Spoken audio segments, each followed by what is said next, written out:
شہزاد خان صاحب،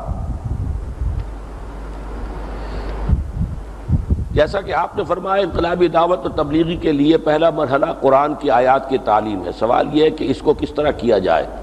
کیا براہ راست قرآن سنایا جائے یا اس کا دماغ قبر اور حشر وغیرہ کے تذکرے سنا کر قرآن کے بیج کے لیے زرخیز کیا جائے؟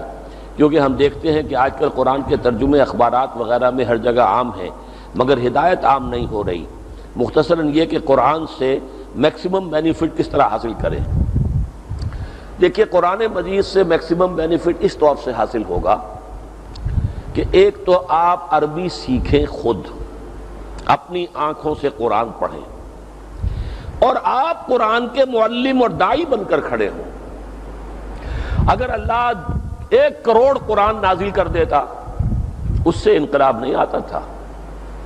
قرآن کے ساتھ معلم آیا، محمد صلی اللہ علیہ وسلم، معلم، مبلغ، اور انہوں نے اپنی سیرت اس کو دکھایا کہ جو کچھ قرآن میں اس پر عمل کر کے دکھایا، تب دعوت ہوتی ہے۔ ورنہ یہ کہ قرآن مجید جو ہے، آپ اس وقت دنیا میں اگر 600 ارب انسان بستے ہیں، 600 ارب قرآن شائع کر کے شائع، اس سے کیا ہوا؟ کچھ بھی نہیں۔ وہاں تو قرآن تھا بھی نہیں کسی کے پاس، کسی کے پاس چند صورتیں ہیں لکھی بھی، کہیں کاغذ پر ہیں، کسی کے پاس کہیں کسی کھال پر لکھی۔ یہ ایسا قرآن کہاں تھا وہاں؟ کسی ایک کے پاس بھی نہیں تھا۔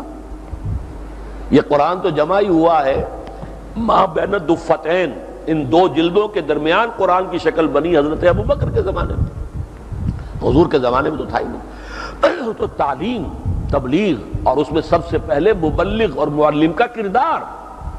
وَمَنْ أَحْسَنُ قَوْلًا مِّمَّنْ دَعَا إِلَى اللَّهِ وَعَمِلَ صَالِحًا وَقَالَ إِنَّنِي مِنَ الْمُسْلِمِينَ۔ اس شخص سے بہتر بات کس کی ہوگی جو اللہ کی طرف بلائے اور خود نیک عمل کر رہا ہو، اور وہ کہے کہ میں بھی مسلمانوں میں سے ہوں۔